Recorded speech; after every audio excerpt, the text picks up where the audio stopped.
President Preckwinkle, thanks for being with us today. Thanks, Chris. Great to see you. You often talk about your history as being a teacher. What do you wish you knew before the Tyler Technologies contract was signed? What's something you wish you knew then? Well, let me start at the beginning. You know, when I came into this job, the property tax bills had not gone out on time for more than 30 years. I'll say that again. The property tax bills had not gone on time for more than 30 years. And we were relying on 40-year-old technology that was on the brink of collapse. You know, our property tax system is massive. 1.5 million parcels. 1.5 million parcels to assess and to tax. And it was clear that trying to fix this problem was going to be a massive undertaking. Difficult, time-consuming, challenging. And I was willing to take it on. And it's not surprising that nobody before me was willing to try to do it. You know, as I said, I don't assess properties, I don't tax properties. However, I did what I could do, which was bring people together, provide them with the resources and technical assistance that they needed. The hard work is now done. The system has been modernized. The tax bills are going out on time. They're actually at the printer as we speak. They'll be out by March 2nd, due April 1st. And we'll have a transparent and accountable system going forward. Is there something, though, you wish you knew at the beginning of the process? I knew it was going to be a challenge. I underestimated what a big challenge it was going to be. Your chief opponent says that schools are taking out payday-style bridge loans to cover operating costs not covered by the delayed tax bills. Is he right about that? You know, I can't speak to that. I will only say that, you know, we faced a tremendous challenge. 30 years of taxes not going out on time. Technology on the verge of collapse. I was willing to challenge the problem. We fixed it. We're moving forward. We'll have a more accountable and transparent system going forward. And on a scale of 1 to 10, how confident are you that this problem is solved once and for all? We're going to get the bills out on time. As I said, they're at the printer right now. So a 10. It's a lock.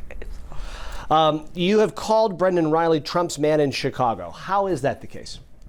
Well, first of all, let me just say I'm a history teacher. And this is a profoundly disturbing moment in our country's history. And President Trump has declared war on blue states, blue counties, and blue cities. Declared war on us. You know, he was in office for a couple weeks, and he sued the governor personally, the mayor personally, me, and our respective law enforcement officials, alleging that we weren't enforcing immigration laws. But this wasn't really about that. It was an effort to intimidate us into working with ICE and the Border Patrol. And we didn't cave. We weren't intimidated. We fought them.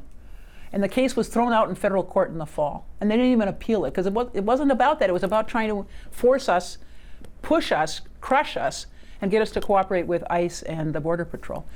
And in the fall, Operation Midway Blitz, they came to Cook County and started snatching people off our streets, kidnapping people, sending them to detention centers all around the country, and gulags in foreign nations. And I forbid them. I issued an executive order. I said, you can't be in our hospitals, you can't be in our clinics, you can't be in our courthouses, you can't be in our parking lots. And I wish I could have forbidden them from being on our streets and sidewalks. And of course, they killed a single father in Broadview. They shot a protester 5 times. And then they went to Minnesota, where I grew up, and killed a mother and a nurse. But it isn't just these assaults on our immigrant friends and neighbors and their communities, and protesters, unarmed, nonviolent protesters, who were tear gassed and pepper sprayed. It's also his effort to roll back the federal commitment to health care that President Obama initiated, reduce access to federally supported health care, to reduce access to nutrition programs. They're making it harder to get food stamps. We're going to have more hungry children in Cook County, not just in Cook County, but in our country. And in 4 states, including Illinois, they're trying to end child care subsidies. The President of the United States has declared war on blue states, blue counties, and blue cities. And where has my opponent been? Well, first of all, he's got a long-standing tie to Donald Trump. Secondly, what is that tie? Financial contributions. Financial contributions. And those contributions were made to him and his political funds. He says he donated those dollars and that the Cook County Democratic Party also took money. Is that all accurate or inaccurate? Well, I think there's a difference between the Democratic Party taking money from somebody and him taking it in his personal campaign accounts. And he alleges that I had something, I knew I had any knowledge of that, and I didn't. I became chair of the party in 2018, which was a decade after any of this happened. So, you know, as I said, he's taken contributions to his personal campaign funds from Donald Trump. And donating them after the fact is insufficient? Yeah, it just showed bad judgment, I think, to take it in the first place. But, you know, ties to Donald Trump. He votes to weaken the sanctuary city ordinance a week before Donald Trump is inaugurated the second time, promising mass deportations. And he votes to weaken the ordinance. And wasn't President Biden the president at the time of that?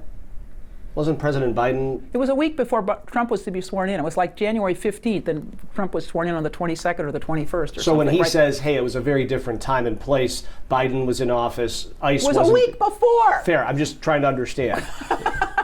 A very different time and place a week before. All right.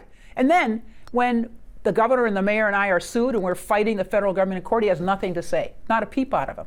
And when, again, the ICE and Border Patrol agents are in our county terrorizing people, creating chaos, nothing, not a peep out of him. He doesn't say anything. And he hasn't said anything about the federal efforts to reduce support for our healthcare systems, for nutrition programs, or this most recent attempt to eliminate our child care subsidies. So, you know, I've proven that I'm willing to stand up for our residents and the programs they rely on. I have the courage and the experience to do that, and he doesn't. He also voted for the parking meter deal in the city of Chicago. He says that was his biggest regret. Why do voters need to know about that? Because it shows bad judgment. Why would anybody agree to selling our streets? You know, there were 5 or 6 of us in the city council at the time that said, you know, our children, our grandchildren are going to say this was a terrible idea. It was clearly an extraordinarily irresponsible thing to do. And there were some of us, a handful, I admit, there were some of us who said so at the time. And he just didn't vote for it. He got up on the floor and gave a speech about what a wonderful idea it was. And when he says the mayor hoodwinked them in the end, that's on him. Yeah, well, there were 6 of us who said this is a terrible idea. So, you know. History will remember it accordingly. Right. How is no cash bail working, in your opinion? Well, the first thing I think you have to understand is that violent crime is down. Now, it's down across the country, but it's particularly down in Cook County and Illinois. And why is that? Well, let me finish. Violent crime is down and murders are down 50%. Last year in Chicago, they had fewer murders than any time since the 1960s. And that's pretty extraordinary. And what's the reason that crime is not only down, as it is nationally, but even we've seen more substantial reductions than is the case nationally? Well, first of all, the state and the city and the county have coordinated their investments in violent prevention. And in Cook County alone, we've invested $200 million in programs that support people who are out in the streets trying to tamp down violence, programs that work with young people who are justice involved, programs that help folks who are coming out of jail or prison, programs that support people who are the victims of violent crime and need wraparound services to deal with their trauma. And, you know, I'm really grateful to the community-based organizations that we've supported that do this great work.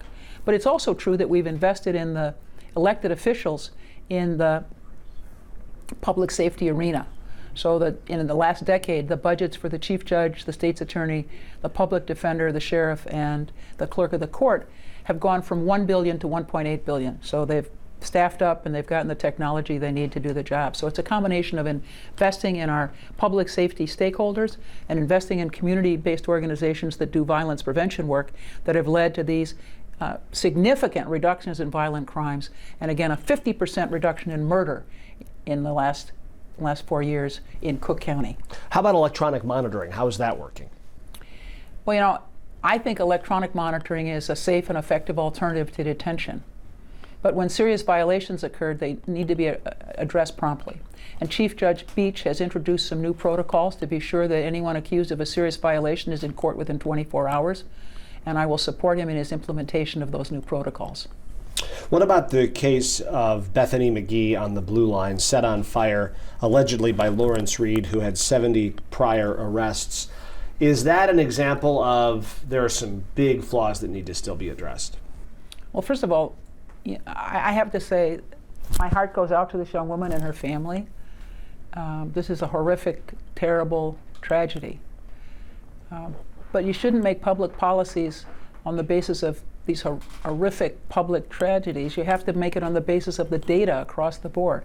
And again, we've instituted more reliance on electronic monitoring and ended cash bail, but at the same time, violent crime has gone down. Again, violent crime is down. I don't think anybody argues that. You just look, violent crime is down, and murders are down 50%. So this terrible tragedy occurred in an environment in which violent crime is down and murders are down. But her family would say that's cold comfort. What mistakes are at play that allowed that to happen? Well, let me just say, decisions about who gets electronic monitoring, who gets detention, are made in a courtroom by judges. And they have access to the facts that we may not, and their decisions are their decisions. So this is a system where we rely on judicial discretion, and I think we should continue to rely on judicial discretion. But it's a human system, and that means that occasionally there'll be mistakes because nobody's perfect and no system is perfect. You have talked about for 15 years we haven't raised property taxes. For 15 years we've had a balanced budget. I think that's a pretty great record. I asked Alderman Riley about his presence in City Council that has a tendency now of par for the course to have $1 billion or so debt. And he says, I didn't vote for a lot of these budgets. Is he ready for executive leadership in your estimation? No, I don't think so. Let me talk about what we've done. In 15 years, we've had 15 balanced budgets. 15 balanced budgets. We haven't raised property taxes in 15 years. We haven't raised any taxes in 9 years. Each year for the last 4 years, we've got a bond rating upgrade. Each year for the last 4 years, we've had a bond rating upgrade. And our pensions are funded about twice as well as the cities. So I'm proud of the fiscal record that we've made over the last 15 years and look forward to continuing to have balanced budgets. It's easier for a legislator, right, to say, well, this wasn't my budget, I didn't vote for it. In this job, the buck stops with you, right? Yeah, this is about leadership and about your willingness to take on tough challenges. You know, when I came into office, we had a $487 million budget gap to close, almost half a billion budget gap to close. You know, our pensions were in terrible shape. There was no budget, no plan for a budget. And as I said, in 15 years of balanced budgets, 15 years of not raising the property taxes, we've had our credit rating raised, bond rating credit raised by each of the last 4 years. So 4 years of bond rating upgrades. And our pensions are, as I said, about twice as well funded as the city's pensions. He says that you've lost the fire in the belly for the job. Is that fair? No. You know, as I said at the beginning, I'm a history teacher. And this is a moment that requires somebody who has the courage and the vision to stand up for our residents and the programs that they need. And I've shown that willingness while he's been silent, missing in action. As a history teacher, does history show that you made the right choice in trying to bring Brandon Johnson up through the ranks? You know, let me just say, I'm focused on my county board race. I know that Alderman Riley wants to talk a lot about mayor. You know, I wonder, is he running for county board president or mayor? You know, if he wants to talk about the city so much, he should run for mayor. But we've talked about federal programs, ICE, we've talked about city programs, parking meters. I'm asking you about the city mayor that you helped bring up through the system. Do you regret some of the decisions that he's made and sort of helping him ascend? You know, I'm trying to stay in my lane and do my job. I don't give report cards to other people. And let me just say, I've worked hard with the governor throughout my tenure. I've worked hard with the mayor. With whether the mayor was Rahm Emanuel or Lori Lightfoot. I mean, actually, Lori and I, if you recall, ran against each other. But when we were faced with a 100-year pandemic, we worked together. And I've worked together with Mayor Johnson around both the new arrivals challenges and around violence prevention. Final question on Mayor Johnson. If he runs for a second term, will he get your endorsement? I'm not endorsing anybody for mayor at this point. I'm running for re-election for the job I've got. In the home stretch, what message do you have to voters as we wrap this up? What stands above the fold for a lot of people who are just now sort of plugging in? And that is a lot of people. What's your final home stretch message?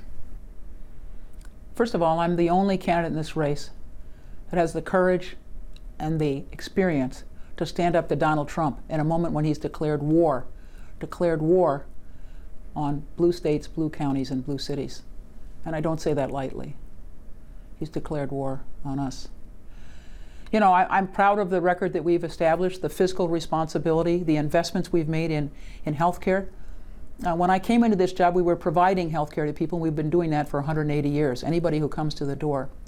But I also started a new program, a Medicaid insurance program, Medicaid managed care program called County Care, which now insures 400,000 Medicaid recipients in Cook County. And it's the highest rated plan in the state. So our public health system runs the highest rated Medicare managed care program in the state. And because I believe that health care is a right, and it's really important that people pursue health care when they need it, we initiated a new program to eliminate medical debt. We were the first government in the country to commit to eliminating medical debt for our residents. 600,000 people. 600,000 people.